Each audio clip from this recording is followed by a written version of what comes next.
that ingrained in our brain. And he had said, I may not have $1 million, but I got 1 million fucking ideas. It's great.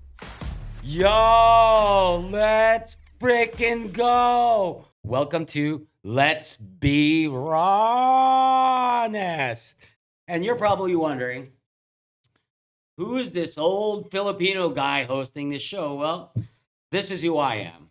Ron Bergenholtz is a surgeon. Ron Bergenholtz was a mechanic.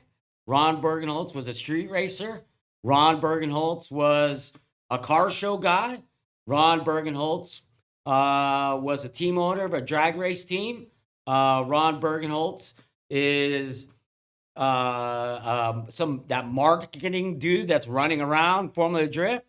But bottom line, Ron Bergenholtz is just an everyday plain guy who loves anything with cars and racing. And just like all of you all out there that love cars, that's what I like to do.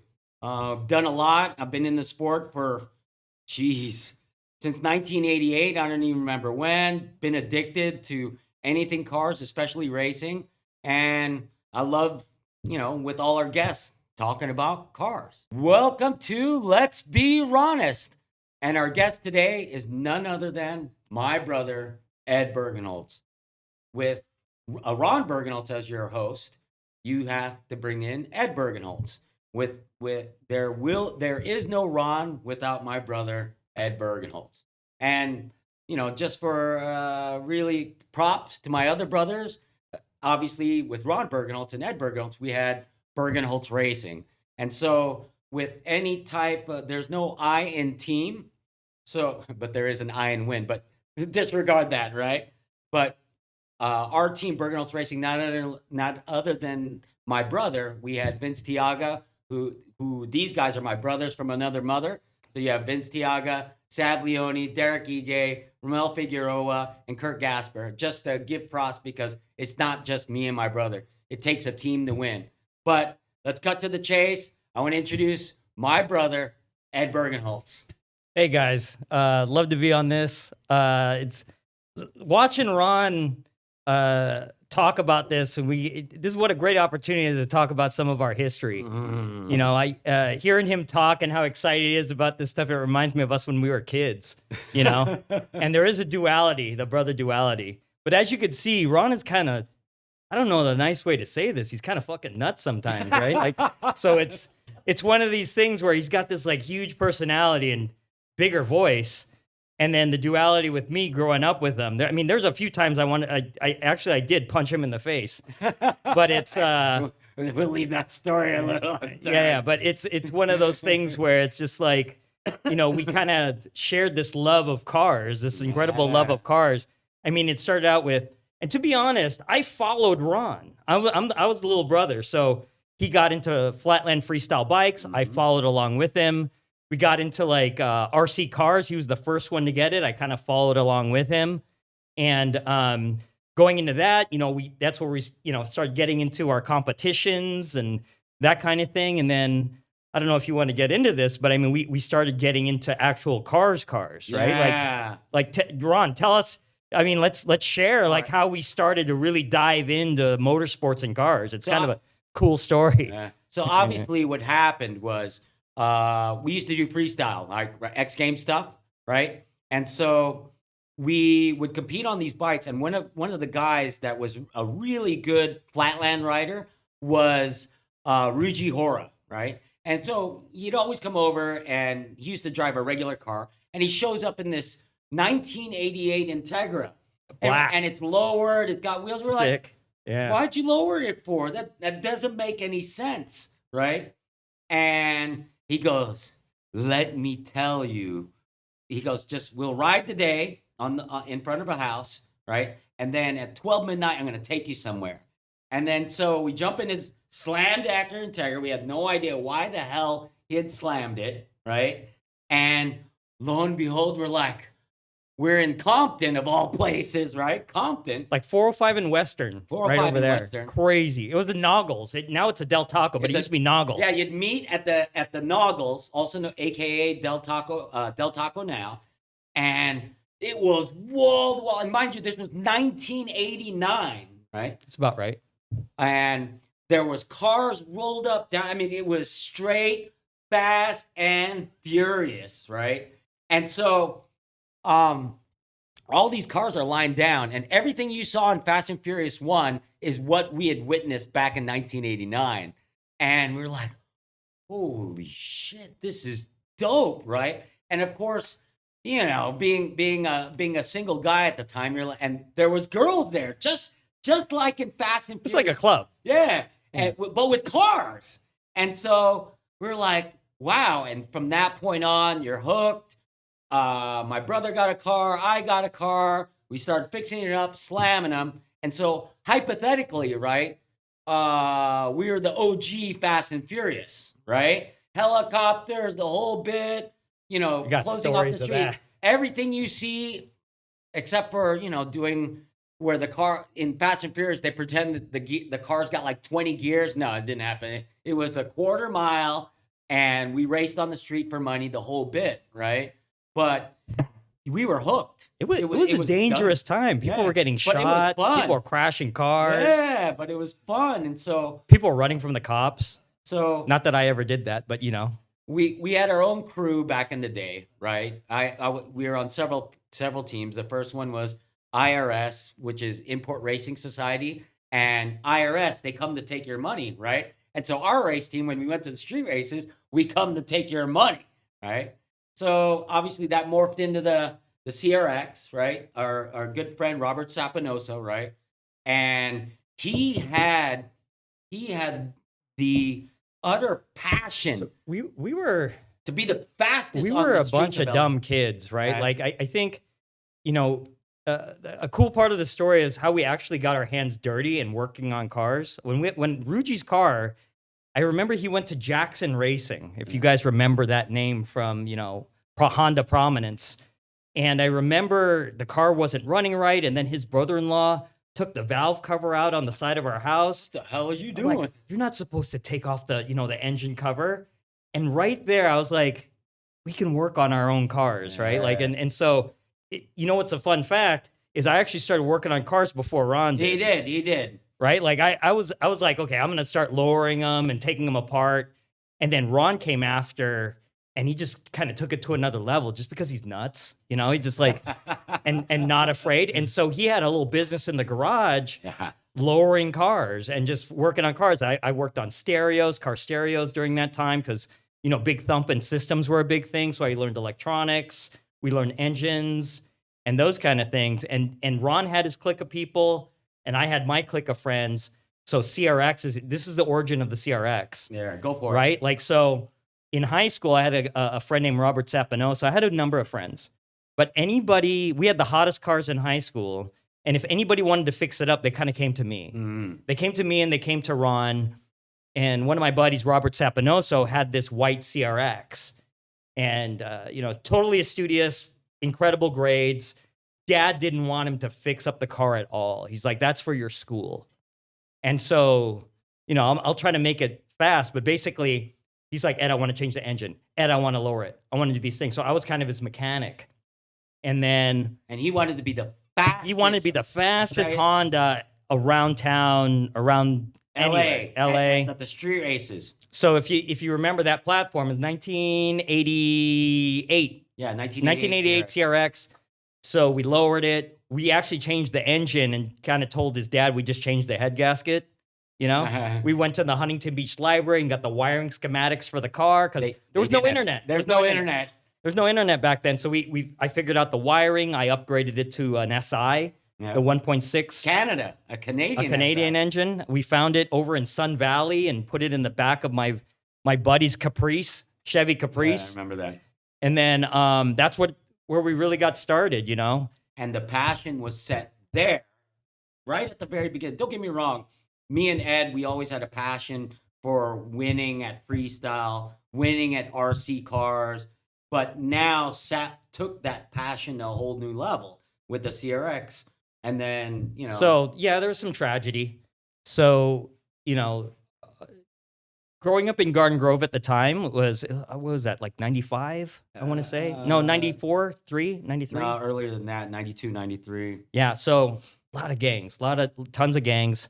Unfortunately, long story short, he was shot, right? Like he was shot near our house and kind of passed away. And his parents, I wanted to get that CRX and they wouldn't sell it to me. And we found out, going to some Battle of the Imports that Frank Troy was running, and we saw the car in competition, a race team called Guyver Racing, and it broke my heart. It really broke my heart. I'm like, I can't believe this. Sap would have wanted us to have that car. Yeah. And one day, Ron goes, I found the car. And Ron goes, I found the car, Ed.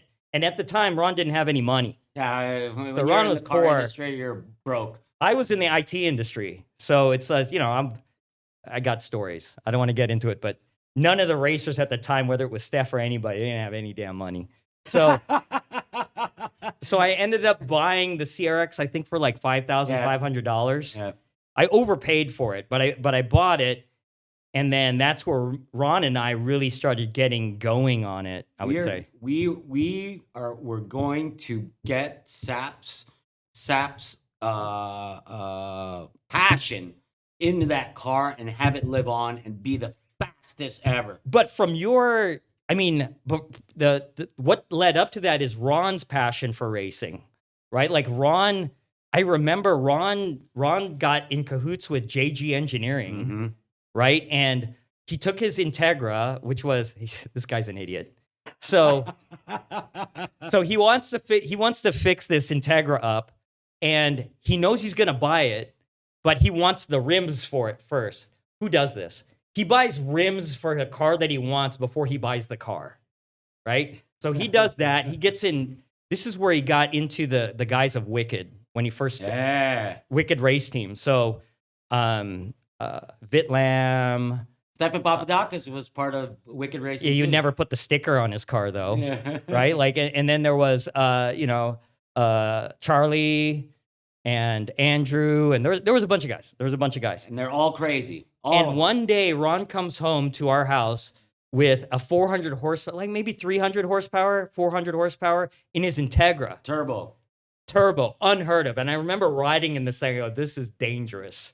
This is not for the street. I'm like, and I would say, Ron, what did you do? Like another level. Swipe that credit card, brother. Like putting things on the card, getting in debt. Yeah. And, I wasn't part of that too much, but Ron was kind of taking it with Vit and all those guys with Javier at JG. And then once we found the CRX, it kind of shifted focus onto that CRX. So I stopped because I wasn't making much money, right? I had blown up the motor, and I was just like, this racing stuff's too expensive.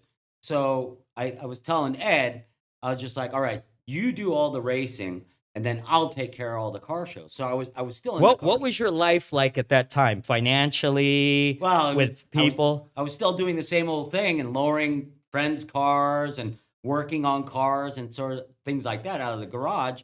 And then the city shut me down because there was all these random cars there. So I couldn't do that anymore. And so the racing started to pick up, and then passed the torch to Ed.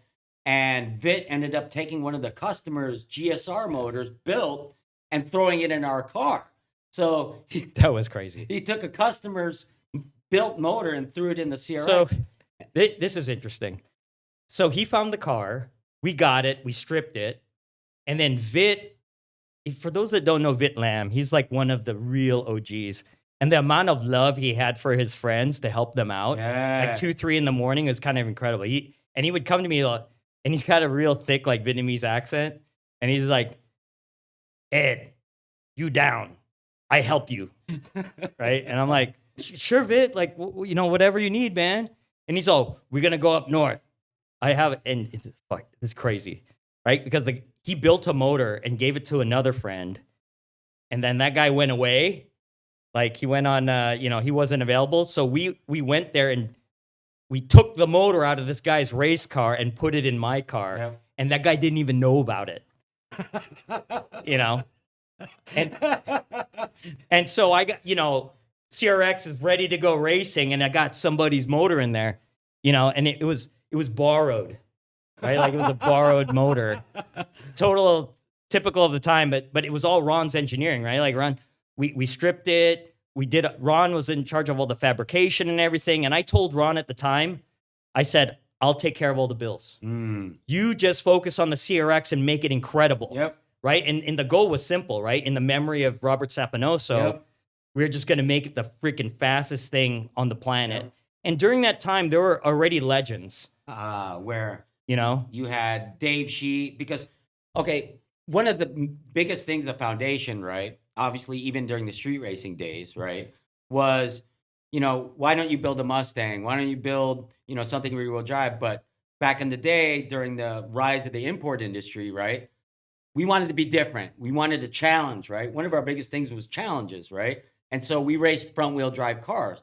At the street races, we built these front-wheel drive cars to go up against Mustangs, because back in the day, the domestics didn't have any respect for these rice burners. When you think, they hated us. Yeah, your typical race car, or street race car is like V8, Mustang, Camaro, Corvette. We're these dumbass kids with these little four bangers, right? Front wheel drive. What are you, dyslexic? And we wanted a challenge. So with that, during the era of the rise of the import drag racing days, it was, what? That four-cylinder Honda hit 10s? And then Ed was in the thick of it. Obviously, I built, Ed drove. One of the things that was kind of defining about that era is the anger. Maybe I'm just talking personally. Go. But I was so freaking angry. Like, the V8 guys would make fun of us. They call us rice rockets, grocery getters, all this crazy shit. And I remember going to the street races, and I remember there was a Grand National, and it was like, I think Split Second Racing was racing these guys, and they just blew the doors off of these imports, and it just made you angry. It wanted to make these cars even faster. It was like kind of fuel. Yeah, I can't even believe the way we used to be back then, but it was crazy. Like the passion and the, buying a V8, everything was on the shelf somewhere. Like there were super shops, there was all kinds of stuff. Summit Racing, you just order it out of a catalog. But with front wheel Jags, drive, you can't order any of that stuff. And so it was a very unique time, right? Like it was a super unique time. And, building that CRX, and maybe on the planet, there was maybe 8 cars that were like going in the 10s or 11s. It was like unheard of. It was just kind of starting. You couldn't. We were breaking axles. Well, they were calling me Ron Broken Bolts. Ron Broken Bolts. We couldn't find the right turbos. We would use turbos from diesel engines. Yeah. Right. So it was just really scrappy. I don't want to be the old guy that says, "Oh, you could just, these whippersnappers today, like you go to any shop right now, you can get anything you want, injectors, computers, anything." So back then, it was really scrappy. I mean, you were living off of a cup of noodles. Yeah. Right? Like you're just cup of noodles and, back in the day, noggles, and you just dump all your money into the race car nonstop. And that's how it is today. But the passion was there to do the impossible. You'd expect a rear-wheel drive car to do 10s, right? But a V8, but you wouldn't expect a 4-banger front-wheel drive. It was like the cradle of import motorsports in California, the cradle of when it started. Because quite honestly, motorsports, even into the drifting, started with drag racing in the street, to be honest. All those guys, I'll even say it, like some of the best guys in Formula Drift today came from a drag racing background. Papadakis. It's kind of incredible. Papadakis. So with the CRX, Ron, tell people what did we do with the CRX? How did it start? And Well, with the quest, during that quest to do amazing things with a front wheel drive car, right? Everybody was saying in the industry, even manufacturers, that there's no way a front wheel drive car 4-cylinder will be able to hit the 9s, right? And here's a cool story, right? So SEMA 1998, right? Everybody's hitting 10s, high 10s. there's absolutely no way, the impossible. There's no way a front wheel drive will ever hit a 9. And then lo and behold, Stefan Papadakis shows up to SEMA, right? Yeah. Shows up to SEMA with this tube chassis thing. And everybody that's in the industry, you have to understand, that was hitting 10s is doing it in a regular car. Gutted, that sort of thing. But Papadakis shows up with this tube chassis thing. We're like, how the hell are we going to compete against that? Nobody's got money for a tube chassis front wheel drive car. Nobody knows how to make that stuff. And so after SEMA, the mood is kind of down, right? And we're like, damn, there's no way. And me and Ed and the team, we go together. We're like, dude, fuck that shit, dude. Yeah, we're pretty angry. See, same thing. Anger. Young anger. Fuck that shit. We're gonna beat that motherfucker. You don't need no tube chassis car. That's the biggest thing with me and Ed, right? Is when somebody says you can't do something, we're like, bullshit, we're gonna do something, right? Yeah. And so pretty angry time. And especially with Wicked Racing, we didn't take shit from nobody. One thing Vitland goes, you don't take shit from nobody. You show on the street that you the man, right? That's totally one Vit. thing we got from Vit, right?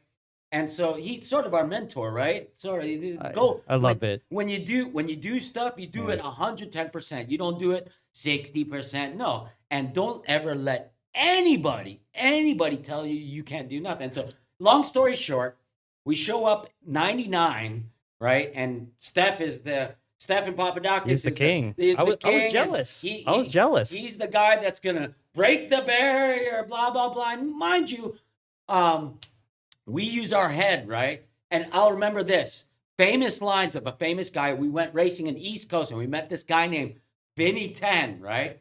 And that ingrained in our brain. And he had said, I may not have $1 million, but I got 1 million fucking ideas. It's right? very East Coast. Yeah. And so we're like, you know what? Steph has $1 million. He didn't have $1 million. But it looked like you're going to need $1 million. Him and Sean Carlson, rest his soul. Rest his soul. Damn, Steph and him, they were just so focused, right? Like it seemed like they zoned out everything and just focused on themselves. And I was a little jealous, I'll admit. It was it's a beautiful car. If Steph still has it. It's the aura of what, for those that don't know, LACR, Los Angeles County Raceway, during that time in the late 90s, it was the fabled Lane 1. Yeah. And it's just like there was, spectators in lines a mile long down that Pear Blossom Road. And it's like you take what you just talked about and that Lane 1, and this is something that was never done anywhere in the world. It was such excitement. Legends were being born there. Yeah, right there, right? And so you have Steph with his 9-second tube chassis car. So we all show up for April 99 for Battle of the Imports. And, between the debut of that car at SEMA and April, we put our heads together. So we're sitting in the garage, get done working on the car, and, back in the day it was Heineken, so we're drinking Heinekens, right? And the whole team's there, and we're like, how the hell are we going to beat Steph, right? He's going to show up with this tube chassis car and wax everybody, right? And so my buddy goes, why don't we cut the car in half and then extend it like a limo? I go, dude, what are you on drugs? Yeah, we're like, dude, that's dumb. I'm not going to do that. Stupid, right? Yeah. And then lo and behold, after so many Heinekens, right? We're like, we put wheelie bars on it so that I don't know who said it, but we were just, it's probably because we were kind of just like already drunk. Yeah, we were drunk.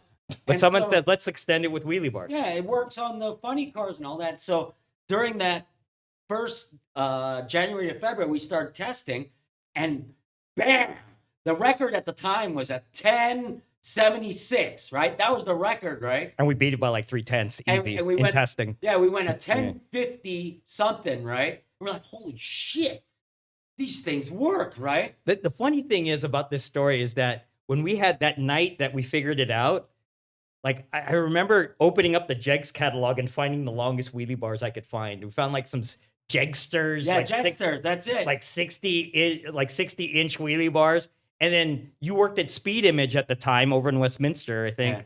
and then we shoved them underneath the shelf. because we had ran before We ran fast already. We got into the we had 10s. 1050 without wheelie bar, and so we didn't touch it. But then all of a sudden, the thing with me and Ed is we do a lot of testing. With anything, you always have to test. And because of the tire, you may think I'm bullshitting, but the moment that front tire growed on a little CRX, the front end popped up off. We're like, we're putting the bars on. We're putting the bars on, right? Yeah. And then we went to Stinky's.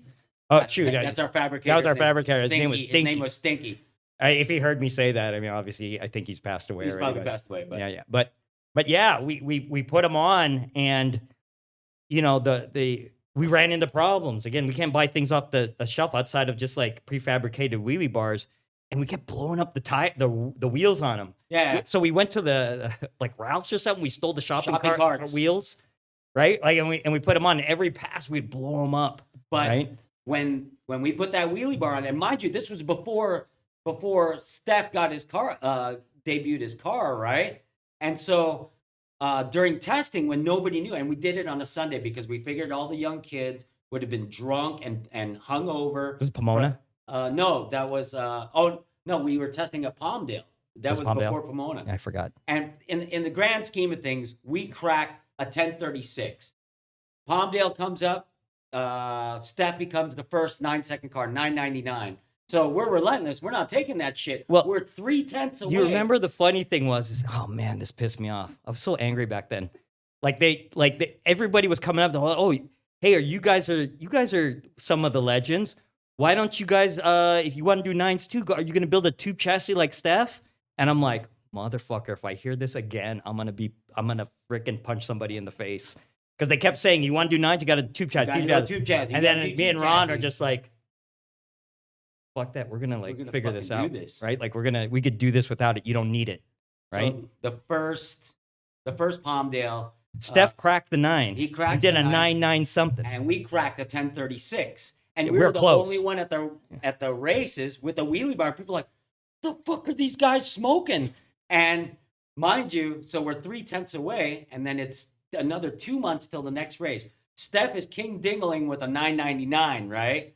And we go testing some more, right? And we had testing at Pomona, and what did we crack?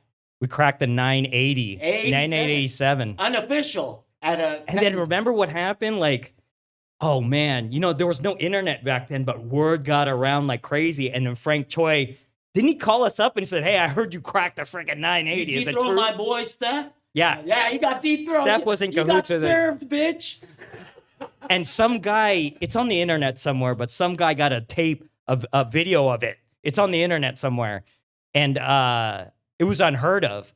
And then rumors and stuff like went out like wildfire after that. And then it was I don't know if you want to talk about it, but the next battle event, what happened? The next battle event. So, and by the way, everybody put wheelie bars on their cars. Different kinds. It was like a freaking circus. Yeah, but the innovation was great on everybody's take on how to do wheelie bars. Somebody put hydraulics on it. Somebody put go-kart wheels on it. Someone put springs, which doesn't work. Springs on it. So in the grand scheme of things, this story, right? So rumor goes around that we're king unofficially, right? And so we crack that 987. And so Battle Imports come up.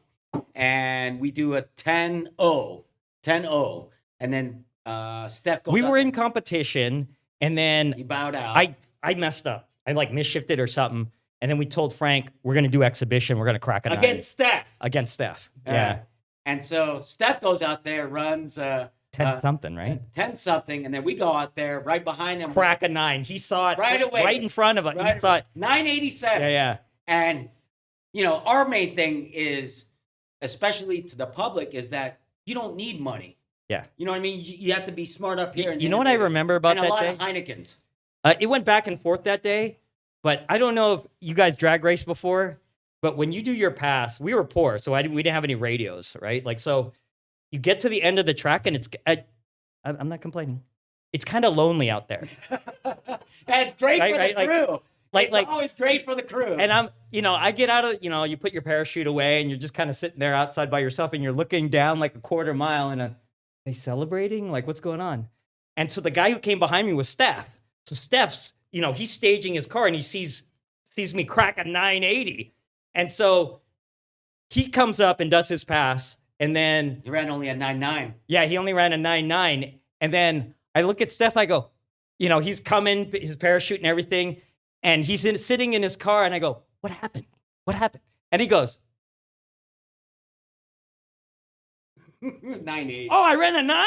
I'm like, oh, cool. He's like, and he goes like this. The way he looked at it, he goes, You're kidding. and I'm like, oh, shit. I go, oh, cool. And then these guys are already celebrating. I had to look at the videotape to see you guys celebrating. And then when we came back, and I was just like, I was so excited that I looked at the crowd. Yeah. Packed. Oh my God. And I go, and it was so big on the tube chassis thing. I yelled to the crowd, I go, you guys can build a car like this too. And they looked at me like I was crazy, right? Like they're just like, no. And Like your car is like legendary. I This can't car build that. had full interior. Yeah, full interior. Glass. We had Yeah, some glass. everything. But now you look fast forward today, anybody can have that car like easily now. And then we had one more round against Steph, and Steph goes out He there. did a and cracks 70 or something, didn't he? 962. A 60, yeah. And then the best we could muster was a 976. Yeah. But it went back and forth that it's day. one of those epic battles of where Steph threw a number, or we threw a number, and then Steph threw another number at us, and then we threw a number at him, and he ended up king of the day. I love it. Yeah, I love the magazine article. It showed my car, our car, and his car, and it said, "This means war." And it was war. It was pretty dope. It's such a beautiful time to race Hondas, Yeah. man. And It then was just, I miss it. the- Now I'm old. The electricity of the crowd. That Woo, shit. crowd, my goodness, It was nuts. they loved it. It was standing room only. Yeah. It was such a incredible time to be And alive. then when that, Yeah. one thing, right? Obviously, we're always trying to find that mountain to climb. You know what I mean? And in this case, it was a mountain that, hey, you don't need to do that, right? And when you do things out of the box with a couple Heinekens, right? People notice, and then that's Yeah, where it's we weren't afraid. It was Yeah. just kind of a nice thing. We were just kind of single. You have no kids. yeah, Fearless, young, Yeah. energy, passion, and I would say after that point, that's when big.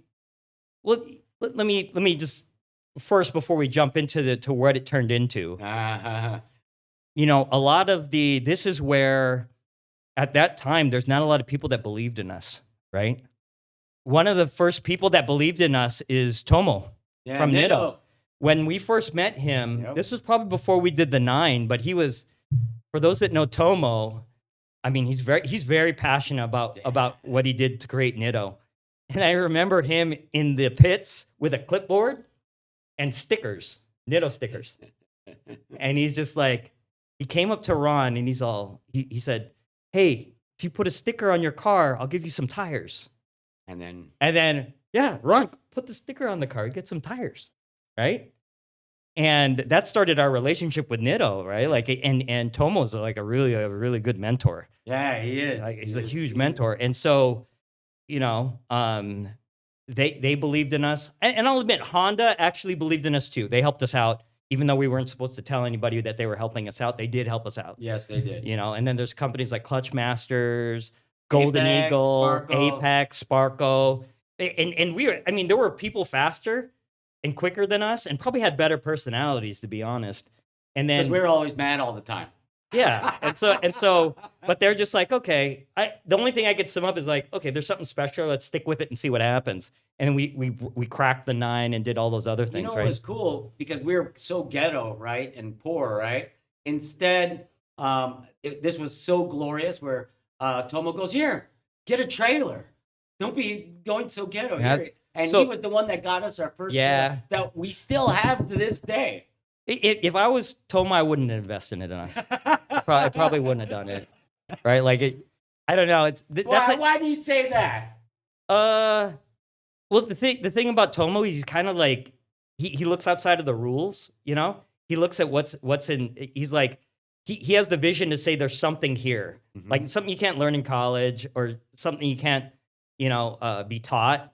and he just has gut, right? Like he's just like, no, these guys, right here. these guys are pretty. Like there's something. Yeah. There's something. Don't get me wrong. He invested in Adam Saratari, Kenny Tran, Lisa Kubo at the time, and Gary. You know, so he invested in us, and then after the CRX 9 and going into the Go buy a trailer.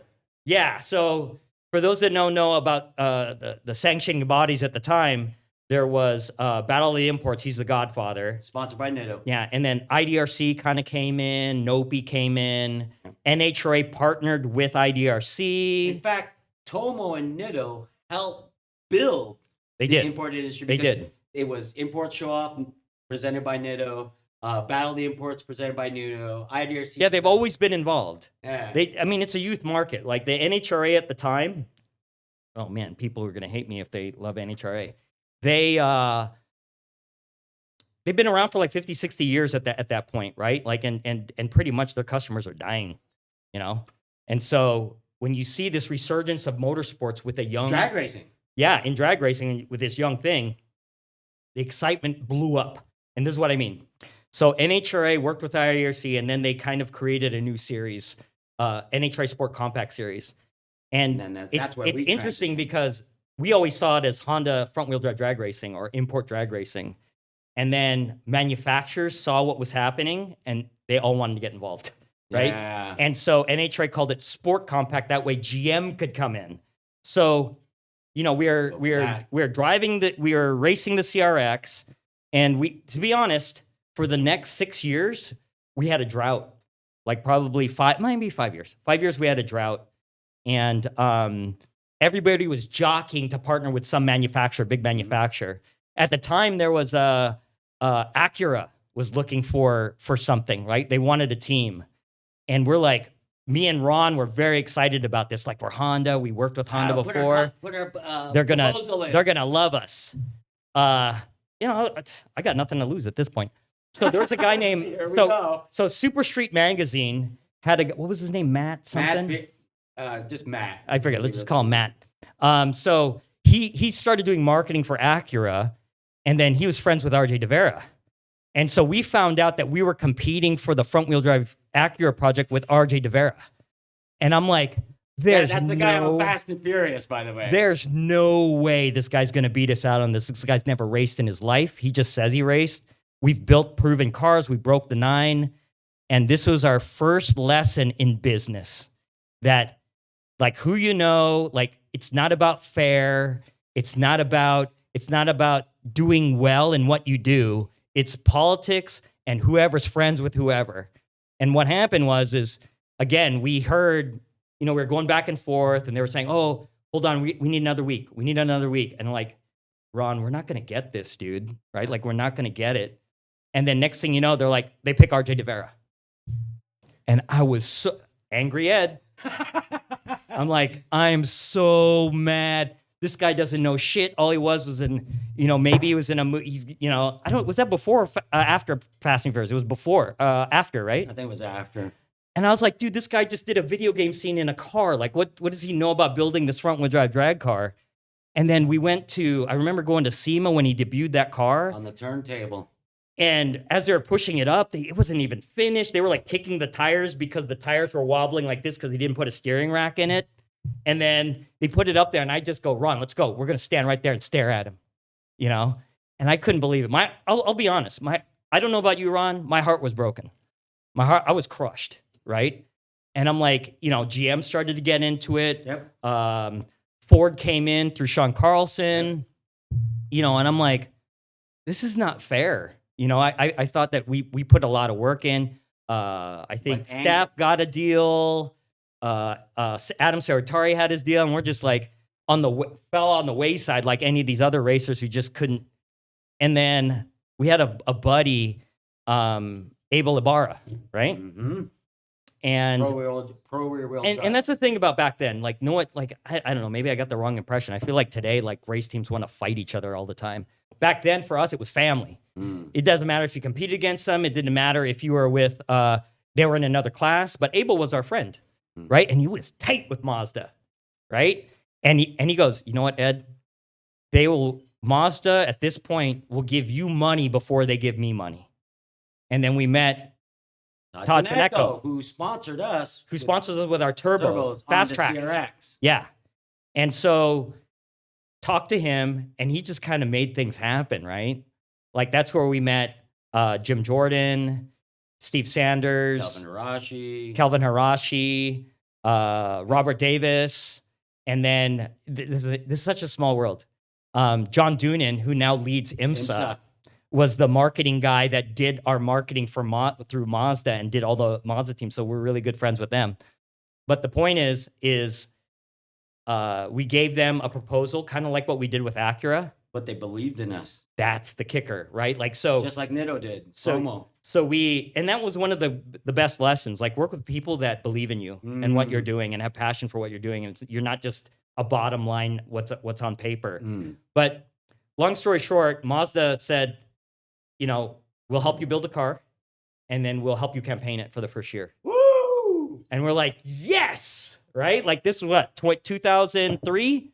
Yes, and so we're fueled by the anger. Yeah. Of being. Oh, by the way, during this time, I told Ron, I go, believe it or not, the way you know Ron today is how he was back then. So I told him, you're not talking to Mazda. I'm talking to Mazda. And I'll get a little rough around the edges. No. You are not talking to Mazda. I'm talking to Mazda. All right, go tell him the story. So I put together the deck. Obviously, Ron and I continue to work together.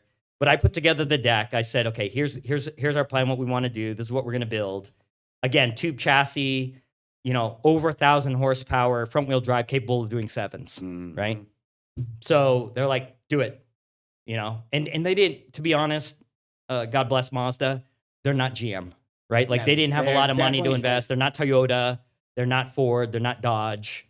They're not Honda. And mind you, during the explosiveness of the import industry, right? GM took note. All the car manufacturers took note, right? Mazda believed in this, right? And their small 1.5% market share of the market. I think they were like at less than 2% at the time, global share. Less than 2%. Yeah. And Mazda says, yeah, dude, you guys do crazy shit. Let's go, right? And mind you, GM came in. Now, this is where I turn into the angry Bergenholtz, right? Where GM came in, they noticed that the industry was getting bigger, and GM came in hard. People from ALMS, people from NASCAR, they came in with their crazy motor package in a grassroots arena, right? And we're like, I think they learned a lesson, right? So, well, in the grand scheme of things, it's just like Steppen rolling up with that tube chassis. GM came in with all this money, all this talent to go beat up a bunch of kids, right? And so we're like, dude, and in the process, in what they call the unibody class in the NHRA days, they were killing people. Well, the thing that was kind of heartbreaking with it is that you have this huge contingent. They're coming in with hundreds of thousands, millions actually. Yeah, they came in with in their first year. They brought in external drivers, like ex-motorcycle racers. They brought in outside teams. The Bothwells came in, and they developed that 4-cylinder engine program that made over 1,000 horsepower, 1,200 horsepower. And the enthusiasts, remember what I described of those people in the stands and the racers looked at this and going, this is like on another level. GM wanted a piece of that. Yeah, they wanted a piece of that, but they did it in a way that kind of pissed people off. It pissed off a lot of people. And a lot of people gave up. Yeah, and a lot of people, they're like, why should we even build these cars when GM is there to stomp us, right? But for us, fuck you. We're like, we're going to fight. We don't care if we're going to eat cup of noodles for like the next 4 years. Yes, like we're going to fight, and we're going to lose our asses doing this, right? Like it doesn't matter. And so this is where I pumped in a lot of money, like during the CRX time and everything. You close to $100,000. I told this sounds like I told Ron, I go, you focus on the racing, I'll figure out how to pay for it, right? Like it was one of those kind of things.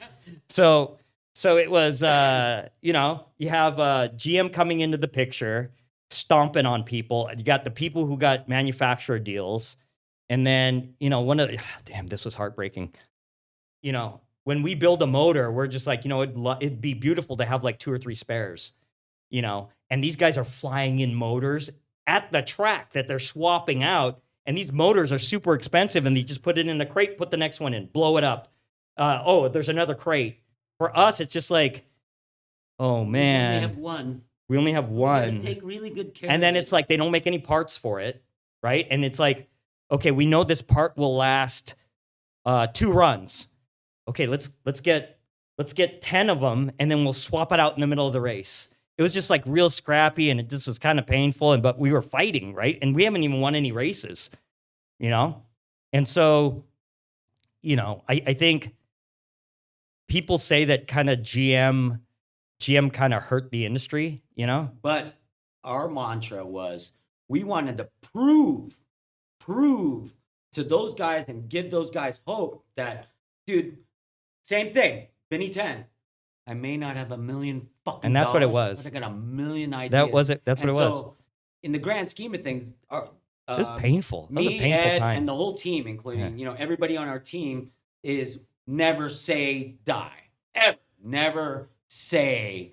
Ron's die. like the cheerleader for that. Yeah, and But then sometimes I look at him and I'm like, Ron, you're full of shit, dude. It's like this is a shitty situation. this and this life hurts. sucks. And this hurts, right? And so, you know, a lot of the people that I mentioned like kind of fell off, you know. I think, you know, like Kenny, he got a deal. He got Quaker State and some other things. But you know, during that time it was just like you're fighting. I know Steph was fighting with him. He actually put up a good fight before he went rear wheel drive. But at that point, GM was dumping money, making the biggest strides. But I think they noticed after their first or second year that they were actually hurting the industry. Well, but they didn't give a shit. They kind of didn't They care. They didn't- just want to sell cars and parts and just engines. kept going nonstop, and then, you know, our main thing was, dude, we're just gonna give it our all. Yeah. And this was 2004, where they waxed everybody in all the imports from 2003 to 2004, and then 2005 happened, and we said, we're just gonna. This is the interesting thing about fighting. This is the interesting thing about 2005. GM changed their strategy. By the way, that Bothwell name that I mentioned, you know, Gil and Forgot. yeah, Bothwell's. Bothwell's. They And taught us. yeah, they basically they're our mentors actually, Yeah. right? And then you know, they did all this development for GM, and I think the GM kicked them to the curb basically, right? Mhm. And then you know, there was Sean Carlson, but to be honest, and again, I love Sean. But he wasn't a threat. He made beautiful things, but they didn't really run consistent or really fast, you know? Mm-hmm. And don't get me wrong, that guy got millions of dollars. I mean, he got to drive Pro Stock, which was Yes. kind of cool, right? But And then there were GM some other people. Rado, I love Rado. He built a fast car. He could compete a lot, but it wasn't consistent enough for a championship. Toyota was in there. Yeah. Dodge was in there. Ford was in there. And then obviously Mazda and GM was the arch I think the nemesis. unique thing about us is, you know, I didn't talk about this, but Ron, the thing that was great with us is when we started, we're like, oh, we can't do this stuff. Let's outsource it to, remember, Ingram Yeah. or JG or somebody else. And that's where like people like Vince came in, right? Like even tuning, we outsourced the tuning. And then what we found is some people kind of screwed us over. They didn't do a good job. And it's one of the things we learned in business. Like if you want something to be really good, you bring it in-house and you either hire somebody in-house or you buck up and you learn. Buck up and learn. So engine program for Mazda, it was Ron and Vince. Yep. So creating adjustable cam gears, getting the right specs on the cranks, fasteners for the head studs, Valve making partnerships with SCE to give us those special head gaskets, copper head gaskets. So we brought everything in-house. Ron was also in charge, not just with the engines, but you also did the fabrication with Bullet and Alabab, Paul Alabab, right? Who built Abel Ibarra's R100. Correct. Right? And then for the transmissions and tuning and data acquisition and launch strategy, that was all me. Because I'm you're the computer I'm the nerd. computer nerd, right? So I did all that, and it was a rough start. But in 2005, we got our first win. Talk about that, Ron. Well, the funny thing is, before that, we were like, fuck, these GM guys, racing these GM guys is a pain in the ass. It was so stressful. I mean, me and Vince would always go, damn, are we men? Do we really have balls? Like, fuck, oh, what are we going to do? And so lo and behold, he said, we'll just keep chugging along, never give up. And lo and behold, come 2005, the opening race of NHRA, Florida. we fucking won. Florida. Holy shit, we won. And that's the thing, right? Is when We got the taste. there's a saying that says that 99% of the time spent in racing is pain, suffering, It was suffering. blood, sweat, Emotion, tears, yeah. almost on the edge of giving up. But that 1% of happiness makes all that 99% of hell worth it. And then it was steamroll, but the grand scheme of things, right? And I think we still do this to this day. We do. Is you never ever give up. Oh, Tomo, it's not the size of the dog, it's the size of the fight in the dog. That was one of the books I think I read that you recommended. It's not the size of the dog, it's the size of the fight. You know what's funny is I remember building the Mazda at Paul Alabab's place, and I think he won a Wally, a small one, right? Yeah, he won a small one. And he says, people race their whole lives and can't get a Wally, right? Like, and I was just like, and I met another person like, oh man, I've raced my whole life. I've never got a Wally before. And they got different size ones. Like this is a championship one, but even the small ones, people would love to get it. It's like such a legendary trophy. I'll say in motorsports, right? Not just drag racing. And so, you know, hearing, oh man, people their whole lives don't get one. And then when we got the first one in Moroso, you know, I cried. You know, I cried. And you know, we made it a tradition. I remember we went to go eat, and we put the Wally in the middle of the table while we eat. So we've been blessed because we got like 2 of the big championship Back to ones, back. and then we got like nine other smaller ones. Like these things are pretty special. Like to be and to get the golden one is like this is if it's gold, it's championship. If it's a regular race, they're the bronze. That bronze, yeah. Yeah, and so we got 2 of them. So going back to GM Racing, you know, I think they, you know, once we got our first event and we started winning more, I don't think they took us very seriously. Like in that first year, they didn't. They're like, oh, they got one, great. And then what does GM do? Okay, so we take the championship in 2005. 2005, right? yeah. And basically, and Ed talked all kinds of smack on ESPN saying that, yeah, Mazda Motor is I'm way embarrassed. better than a Hetchotech because the Ecotech on the side of the block, it says Hecho in Mexico, right? And so on ESPN too, he'd go, yeah, those Hetchotechs, they're no good. Get a Mazda, right? And so GM didn't like that, right? And so 2006, I was bad. what does he do? What does GM do? Spend more money. So he sends 3 more Cobalts against us. So it's like, you know, you had this one Mazda, 3 Cobalts, and then you had Sean Carlson and GM made our lives even worse. This is the thing that was nuts, right? So they changed their strategy. Instead of coming in like big money, and by the way, I keep reiterating that. It was intimidating because they come in with those big trailers. Yeah. You know, and you're like, full of we're motors, supposed to beat full of those guys? transmissions. Yeah, and then the next year, yeah, and don't get me wrong, if GM came to me and you know, I would consider it. But the thing is we leaned on loyalty, right? Mm-hmm. But they picked all these like traditional Honda grassroots guys. They didn't do any more. We're bringing in our champion from NASCAR, right? Like it was like they brought in these other people. So we were, you know, Gardella came in, Fellow Honda Jason guys. Hunt. I think Kubo eventually got kind of slightly a deal when they did the Saturn and some other things. And then, so they each funded each of their teams, provided all their engines for them, right? So they didn't have to do the engine development we did, right? Like it was all, we'll provide you your engines, we'll do all these things, we'll give you support vehicles. I think they got support vehicles. And I was just like, and this was 06 because we had pissed them off in 05. And at that time, like Mazda was happy with what we were doing. They're like, dude, this is like the Bergenholtz guys are like a bargain, right? Like you can get like championship and wins for like this low amount of money, you know?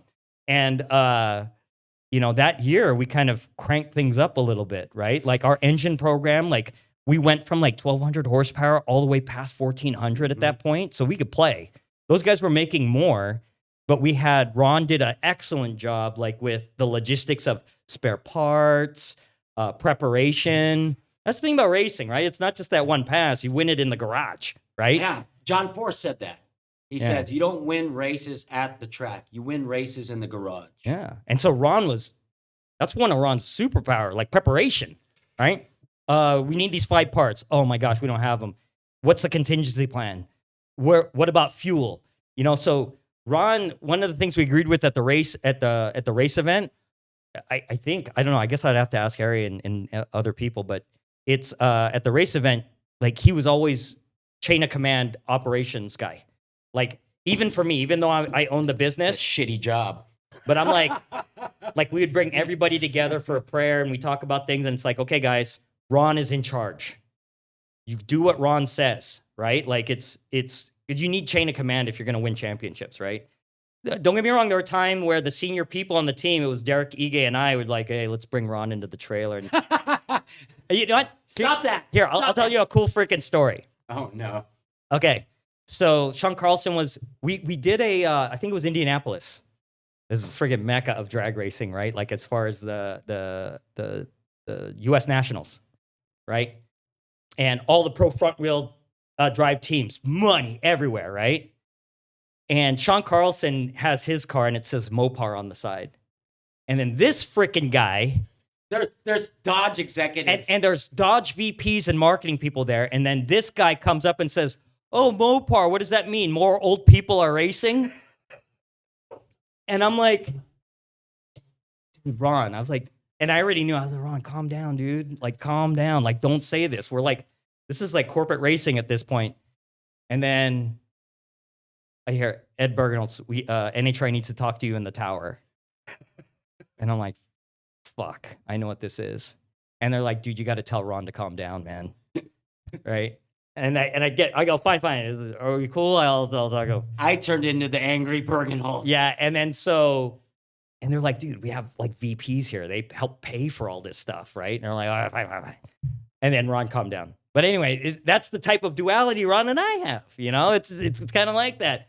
And so anyway, it's just kind of a great event. You know, you'd see, you know, they put us behind like funny cars. Like, if you ever seen a funny car from the back, it's insane. So we got to follow that, you know? Anyway, so with Mazda, you know, I think that now you have all these different race teams. And I think they were kind of like, we're going to show Bergenholtz what's going on. And you want to hear some crazy stuff after this? So in the middle of 2006, so our formula was pretty good. We had Ron, me, Derek. We have the rest of our team. We're all gelling. We're all friends. We all love what we are doing. We have passion. Same page, same focus, same. Don't get me wrong. Ron is a little cheap. You know, it's like we would shove 5 people in a hotel room kind of thing, you know, to keep costs down. And then, you know, no, we did eat okay. We'd go to Outback if you think that's all right. That's only if we won. If we won, we'd go to Outback. If not, we're at Waffle House, you know, just whatever works. McDonald's. You know, and then, you know, so we're kind of gelling. And got another lesson is around mid-2006, we're in the points lead at that point. And GM was trying. Now we're a threat, you know, and with a fraction of the money they had. And they hired Vince. Yeah. You know? So 2006. There's a happy story to this, but I was like, dude, how come these things aren't fair? Right? All right. So and Vince worked for us at this point. We're employing him. We were employing him in 2006. We captured the championship, right? And now GM's even more mad, right? And they end up taking our engine builder, our and he's a savant and watch, this is going to lead to something because it reflects to today and the IMSA and the Corvette racing program. So hat off to GM for basically disabling us a little bit. Yeah. And even Vince goes, I didn't want to tell you guys, right? But we're like, dude, We're happy for him, our for his race family. team is Yeah. all first is family. I mean, straight Fast and Furious style, right? Family is number one, right? The racing is second, right? You take care of the people that are all got each other. That's why Bergenholtz Racing is just not Ron and Ed. It's a group of people, maybe about seven. That's the reason. That's our superpower. And It's not people clocking in and out. I didn't want to tell you. We're like, dude, we're happy for you. Thank Like, goodness. I think they did like double his salary, Yeah, and he moved to Detroit, which I wouldn't do that. But I mean, it's And we were happy for him. We're like, all right, no, just it's cool. Your family's gonna get taken care of. Everything. And just real quick on Vince, right? Like he was when I first met him at Golden Eagle. Golden Eagle, we were working with what do you call it? Speed Trends, right? In Glendora.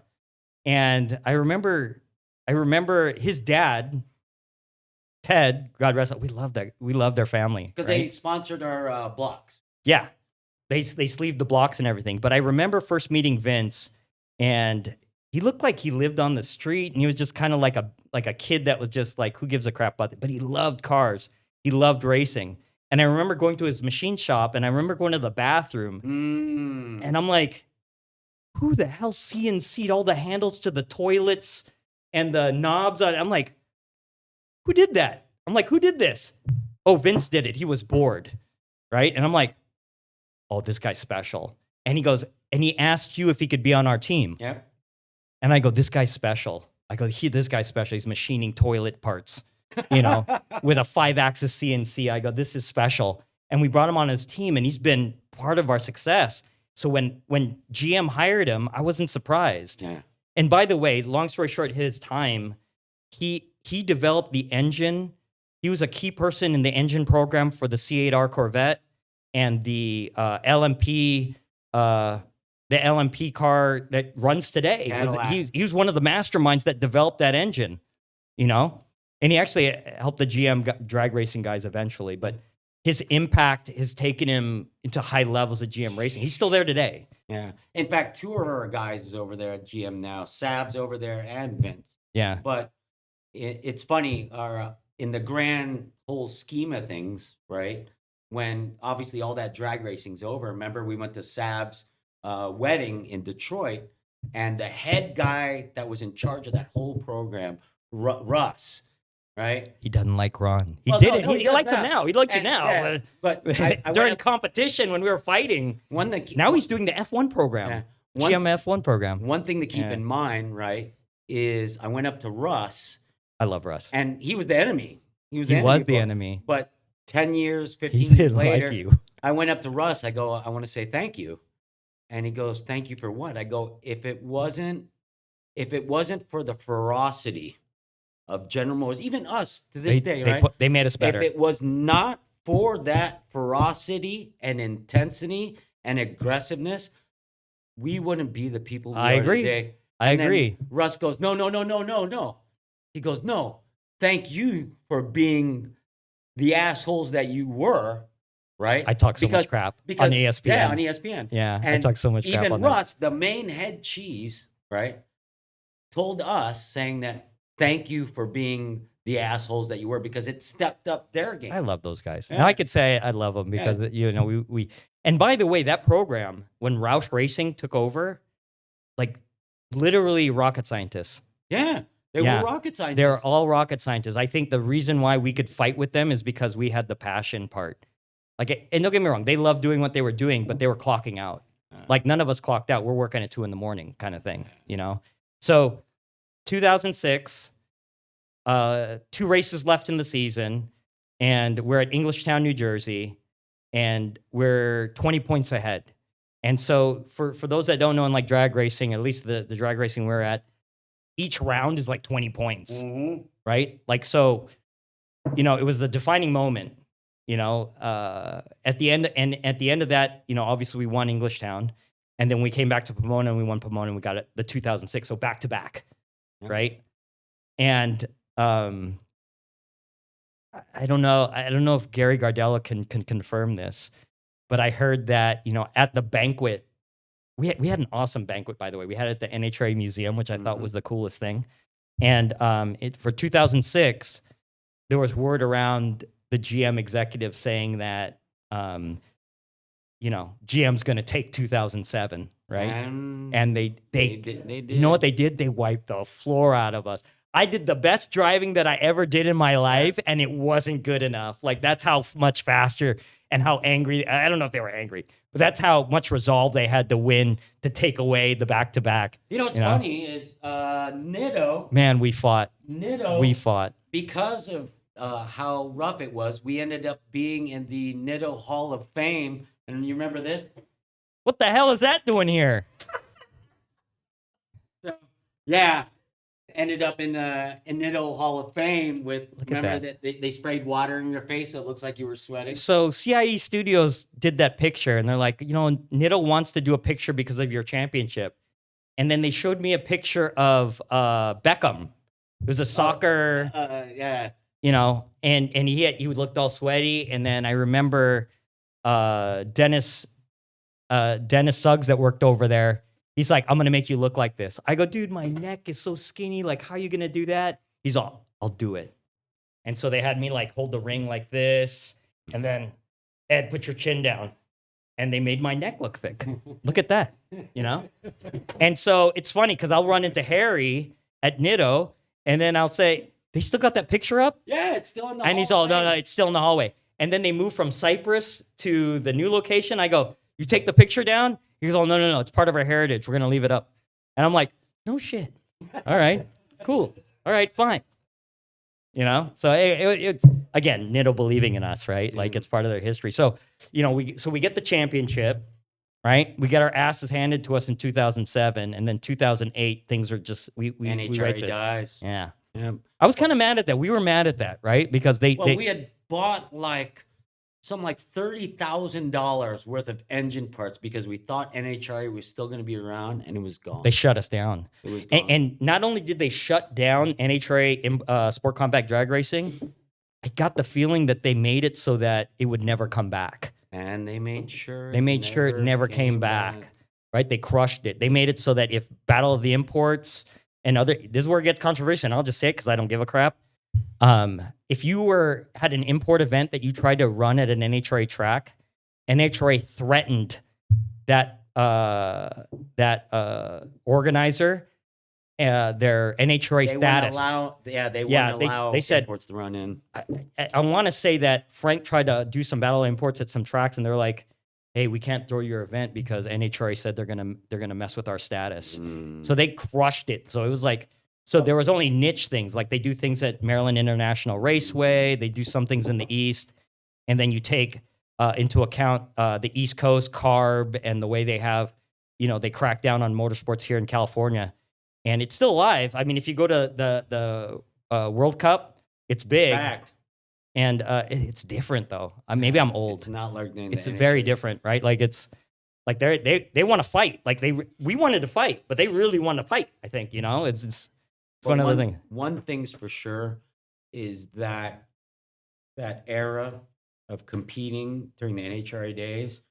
I'll never forget those. Yeah, days. I can't wait till we're like 80 years old and we're being in our chairs and we're gonna swap stories about this stuff with Vince and everybody else and have this great memory. I think being able to be the underdog against those type conditions is insane. One thing that we even carry on to this day is that you never ever fucking give up. Yeah, ever. And it's in anything. It's interesting you say that because what happens is, we kind of develop this kind of mentality and lifestyle that we carry on. So that being said, and right now all the cars are at your house, right? Yeah, they are at my house. We're trying to bring the Mazda 6 back from a promotional like just for fun to bring the team back together, the band back together, if you will. Yeah. But we lag, right? Like we lag. Well, we all have families now. Yeah, we all have families. We all have kids. So that being said, like, But even, here, take for instance, right? My brother, he now works for basically a major Hollywood company called Skydance. Skydance is the same people who made Top Gun and that sort of thing, right? In animation. And the same mantras that we we needed to go through Absolutely. happened at What So- happens at Skydance? Again, like I was saying earlier, I did use my IT funds to finance Bergenholtz And Racing. I finally paid you back. The racing paid me back, which is basically you. I get it. Yes. And it was a very sensitive, financially sensitive time, but the racing did pretty well. But I've always done IT. So I've worked for some pretty cool companies. I worked for video game companies and that kind of thing. Oh, yeah, that's right. Blizzard, too. Yeah, worked at Blizzard, helped them build their IT over there. And then found my way to Hollywood, right? Like it's one of those things. You know, over there, I'm the VP of IT globally for Skydance Animation. So I run my team like our race team, or at least I try to. Like our race team was kind of raw, and you could probably get in trouble like with HR and stuff. The way we did things. I probably wouldn't fit at Skydance at all. Yeah. Oh no, Ron would not. By the way, as a side note, on some of the Mazda meetings, some of the executives, like we had a meeting with some R&D people over there, and this freaking guy shows up with Dickie shorts that were ripped, and he just shows up and sits down. I'm like, geez, Ron, like really, you're gonna show up to Mazda corporate headquarters like this? And you know what I found out? They liked it. They liked Ron. They liked how he wasn't covering up. And they liked him, how transparent he was, and they loved Ron. They loved Ron. That's what happens, right? Like Ron cannot survive in a corporate environment probably, but then executives and people love him, dude. It's like, I don't have that superpower. Ron has superpower. So that being said, like at Skydance, I try to make it race, like kind of the race mentality with my team, you know? How big is your team? I don't know, a little under 60 people globally. Oh, not bad. And, you know, I learned a lot about the technology it takes to make a film, you know, which is kind of neat. And I take care of all the underlying infrastructures, data center, cloud, all that stuff, right? Does Tom Cruise go walking around that place at all? Or you I've never seen him. Oh, okay. In our theater, when we were at Mid-Wilshire, stars came all the time. Oh, wow. Oh, yeah. Yeah, Skydance Media. There's a bunch of different divisions, but they would come and use our facilities, and you see some who's who people. Wow. Yeah, it's kind of neat. But it's different than the racing. So you know, Is it as hard? Is it like racing GM, or what happens? There are competitors. I mean, we compete against ourselves to make like as the highest quality type of films. You know, like. You know, we talk about how, you know, who's our customer, and it's anybody with a heart, right? Ooh. Like if you're old, young, you know, we want our films to be that significant, right? And so we've released some things, you know, Apple TV Plus, we released Luck. There's a animated short, which our first thing was called Blush. We released a princess film with Alan Menken, called Spellbound, and so we have another movie coming up that's coming. So we, you know, does your crew know your? Oh yeah, in fact, you know, the studio asked me to talk to the global studio. Whoa. About my leadership style and how it relates to my racing.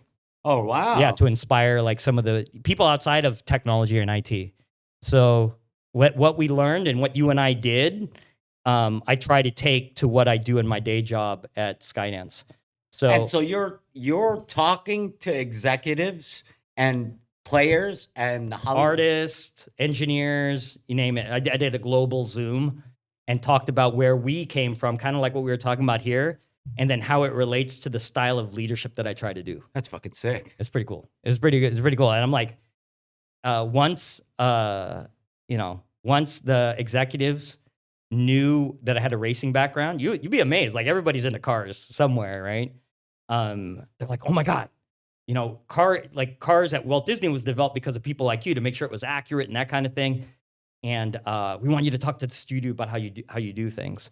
So, you know, I'm known as probably one of the car resources over there. They're like, they know I got championships. They know that you and I have done some cool things. So in all aspects, like I used to think that when you know, there's a difference between the way you and I race and run a business versus what you do in corporate America.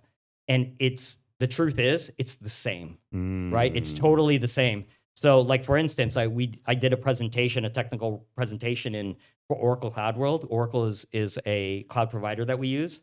And I told my team, I go, we're doing race shirts, right? Like, so we're going to get race jersey. I got race jerseys, and I kind of wanted it kind of the same where you put logos on the side, here's our movies. And then I'm like, on the back, and it says Skydance Technology.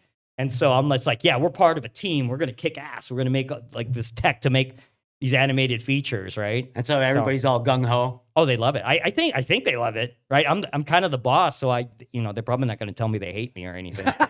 But but the fact that they're just, I think they get a kick out of our history, racing, So that's what I'm doing now. I think when you talk about Vince, you talk about you, Ron, you guys kind of stayed in the industry, right? Like, so that being said, like, you should tell them. Go ahead. No, go ahead. You should tell them to make a movie about our story. Yeah, I don't know about that. Especially with the... Well, at the studio, they say anybody can be a filmmaker. Ooh. So anybody could pitch an idea, right? I'm not creative like that. Like, I don't know, right? Tell them that, on all our cars, it always says SAP lives right on the front. So from a tragedy came success against being the underdog. Yeah, right? Underdog story. Yeah, underdog story. Everybody loves an underdog story. Well, I can see it now. I can be. You and me, we can be stars. I try to. If anything, I try to use our racing to inspire people. And over there, it's funny because, and I know you're in one of your episodes, you're going to talk to Andy, but having such a great relationship with Andy and you, like we do a lot of research at the studio. And one of them was racing. Like it was an initiative to do a discovery on racing. And I put some creatives and some directors, if you remember. Oh, yeah, that's at Long Beach Grand Prix. Dude, Ed had like the guys that created like... They got Academy Awards. Yeah. They got Academy Awards. Cars and stuff. And I just saw them as a bunch of dudes and just bullshitting with them. We put them in race cars. Sort of like that Mazda thing where the Mazda executives are, I can't introduce my brother to this guy, right? And so lo and behold, we just shot the shit, and you'd be surprised of how many Oscar winners. Well, the thing that was funny, I like I said, everybody likes Ron, right? Like, I don't know, there's something about everybody. Ron. And, I got a picture of Ron talking to, this guy got an Academy Award, and he loved talking to Ron over at Long Beach Grand Prix. I thought it was the coolest thing. So anyway, that's what I kind of walked away and went back to IT, right? Like we had a... Bergenholtz Racing, when it was live, it was incredible. But we got to a point where it's like, it's time, to move. I stayed in. So let's talk about that. So you stayed in. Well, the thing is like, even after something like that happened with GM Racing, and I mean, GM Racing the racing against GM was very stressful. I mean, over half our team is bald, right? But it taught a lot about a tenacity. So that part of you through that experience, and you can attest to this, right? It never leaves you. Ever. True. Ever. True. Right? And you will never, ever, ever take first place loser everywhere. Yeah. So I still want to win. Obviously with the marketing programs, and especially with me being the I do what I can, right? As one of the marketing guys for Nitto, right? And help assist, do whatever I can to help. Is we want to win across the board, whether it be, selling tires or making everybody know how kick-ass Nittos are, whether it be trucks or cars or whatever, in any type, right? And so that fire, I mean, look, I'm wearing a Kobe shirt, Mamba mentality, that's right? So with anything we do, right, and especially with drifting too, right, is to be the best, to be number one. What can we do to... we can't be number one. No, what do we got to do to be number one? What do we got to do to win here? What do we got to do to win there? For me, I'm Nitto or nothing, plain and simple. Well, what's interesting is we talked about this earlier, how in drifting, I know we didn't talk about drifting, but in drifting, Nitto had a lot of years of losing. You better believe not trying to be an asshole or anything, but right. They had a lot of years of losing, and I think my interaction was mostly with you and Harry, right? And seeing the story of Nitto losing, We lost for a long time. and then to slightly come into prominence and get the relationships, to creating winning tires, to multiple championships where people are now chasing Nitto these past years. It's kind of interesting. And but looking, I mean, don't get me wrong, for the years of you and I racing together, It's the same thing. I was part of it, but seeing you work with Harry and other people at Nitto, I'm not saying I was sitting on the sidelines with the popcorn, but I was just kind of like, oh dang, this is like championship time again, you know? Yeah, well, the thing is I know you guys are driving that. even pre 2020, right?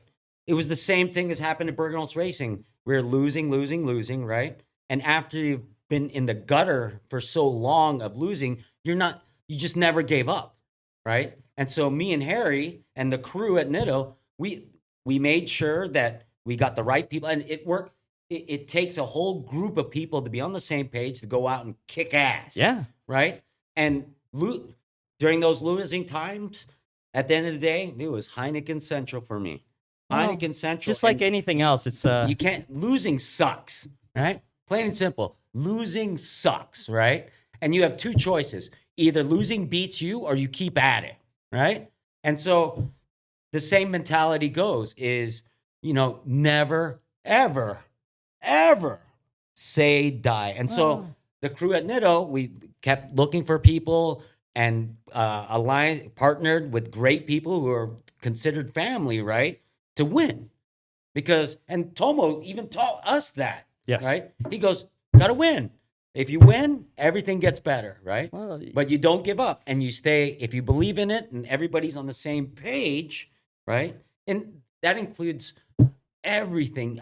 I could be 80 years old, right? And Kobe did the same thing. I could be playing ping pong against a ping pong champion, but I'm going to figure out how to beat the ping pong champion. You know what I mean? Kobe was the same way. You know, the one things that kind of remind me of like our road to with racing and seeing, and by the way, it's like because of the faith that Nitto had in the relationship we've had over the decades, I kind of bleed it, right? Like I'm kind of proud. So when I see, we used to compete against Steph, when he was a Nitto car, I was rooting for it. I'm like, dude, Nitto's kicking ass. This is kind of neat. And it is a result of, we talk casually with Harry and everything. And I think of the failure, I think of the failure and the drama. There's like drama of just, it's kind of people can eat each other in the tire business, especially in drifting, right? And so to see the team get through that, and then now people are chasing. Let's go. So it's kind of a fun story. I know I don't do much outside of podcasts like this, but I'm still kind of a fan. I'll still do my thing. The closest I get to racing is I think I built I built a new simulator in my yeah, that's right. Yeah, I just built that. I'm going to put that in my office so I could be the cool guy at work. But the mantra always goes, I mean, losing is a necessary evil, and even fail fast. Yeah, even the experiences we had in the very beginnings. I mean, we did the wheelie bar and then suffered, and then it just hit. Same thing with Nitto at Formula Drift. We had a few things here and there, podium once in a while during the very beginning stages, and we've been with Formula D almost pretty much since the beginning, right? And it sucks to lose. You know what I mean? It sucks, and it's only a matter of time. And mind you, Harry stayed steadfast, right? Even it's the same mantra.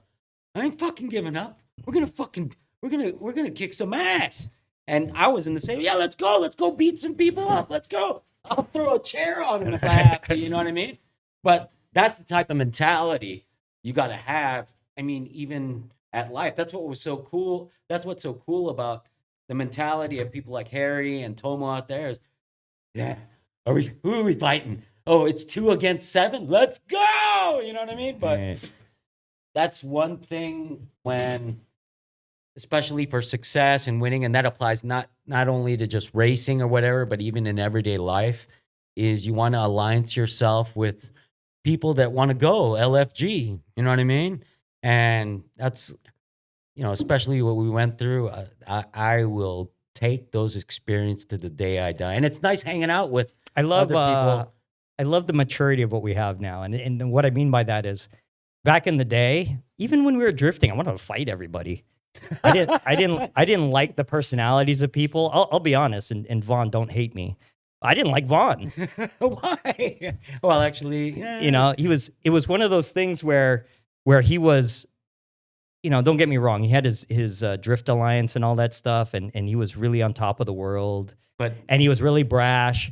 And then when I see all the great things that he's done, and I'm like, dude, he's the next Shelby, dog. I was talking to Harry, and I was just like, damn, this guy matured, dude. He's just like, he really cares about like other things. Like he has the vision to see these. I was like, dude, this guy's doing it right. Dude, he's the next Shelby. How can you not like this guy? Now, right? Like, but before I was just like, damn it, he looks like another competitor that I just want to beat. Yeah, you know. Now it's like, dude, he's a manufacturer. He's amazing what he's I'm on the pulled off. side with my popcorn going like this. I'm like, that's smart. This guy's gangster. Oh, that's pretty smart. And then like with Steph, we were friends, but we would compete. And then I see what he's doing. I'm like, typical. He knows what he's doing. He's not on Nittos anymore. Yeah, I know. Oh yeah, he's the enemy now. Yeah, so now I don't like him. I don't like him anymore. So, you know, it's funny because I'll go to a drift event and either I'll sit next to Steph or Steph and then I go, what's up, dude? How are your kids? You know, oh, they're getting big. Oh, that's cool. Every time I see Osba, I'm like going, fuck you. And so, yeah, he's not Nitto. But I do it. But I mean, dude, I do it in a happy way. He helped out Nitto. He helped out Nitto. You know, I get it. Mad love. But you know, and so I see him. I'm like, damn, we got so much history with this fucking guy. You know, and even Vaughn. You know, when we used to compete against him, I was like, damn, I want to kill this guy. You know, and then all of a sudden, it's just like, damn, he's doing good. Respect. He's got family. He's running his business good. You can't hate it. He's a gangster businessman. And if you really think about it in a mature way, he's taking things to another level, a level that's good for everybody. You know. So anyway, during that time, I didn't like him. You know what? You know what? I'll tell you that I didn't like any Drift Alliance guys. You know, even we hired one. Remember, we hired. Yeah. I like him. I like him now. Now that I'm not in the business or anything, with race teams or anything, I'm kind of like pretty laid back. He has done some gangster stuff. Really gangster. No, that's awesome. I always see the videos and the builds. I'm like, dude, this is pretty cool. You know. Oh well, it was nice shooting the shit with you. Yeah, I don't even know how much time went by. Like this is like, it's easy to talk about this, about history and crap that we did. And by the way, there's probably like 10 more, a volume 10 times of more stories. There's probably stuff we can't even talk about here, really, to be honest. You know, actually there is. There's a lot. There's a lot. Oh my God. There's a lot I learned. We learned in business, like things, you know. Well, keep us in the loop. Considering all that crazy stuff that goes down at Skydance, right? Oh, I love it. I love it. Yeah. If you have any VIP to go, I don't know, meet Tom Cruise or something interesting, dude, that'd be pretty cool. You know? Well, for the most part, I'm the guy in the engine room, right? I get to meet cool people, but I'm in the engine room, you know, making sure that we have the machines and the cloud and the tech to make these movies, you know. So. Yeah, there's a lot of alignment with what we did with racing, a lot of challenges. And what I found is I was talking to the team here, you know, it's like building cars, like I enjoy doing it. We're freaking good at it. Like I could tune the shit out of anything. You know, I could build anything. I know the tech. I know motors and all that stuff. And at this point, even though we were good at it, I'm good at it. It's weird. I have no desire to like build this stuff. So when, you know, but again, because of what we did and how significant it was in our life, I have people coming to me asking me to tune their cars, you know, and I could do it, but it's one of those things where I don't desire it. I just like the challenge and the solving of problems. And I get that with Skydance. Well, just be sure to get ready because sooner or later, Vince is going to finish that motor. Oh, obviously we have the motor being built by Vince. He's dealing with obviously that undercover project, but your license is still current? I still have my license. Thank goodness. I could go 650s over 200 mile an hour, no problem at this point. And get ready it's still valid. Yeah. we'll have you back on the show, hopefully, in preparation, and we can talk about what's going to happen next. I know, with that you and motor. Vince got to get it done. I'm ready to go. I got all the maps. I got all the old programs. I know how it runs. You know, that's up to you. You guys lag. I don't do anything. F1 is priority. F1. Laggers. All right. Thank you for being on the show. No, that was great. It was great. Thank you for tuning in. Hope we've entertained you guys on just, I'll leave it at this. Never, ever give up, because there's going to be that point where it finally delivers. And with you never ever giving up, you'll finally win. This is Ron signing out. Peace out. Later. Woo!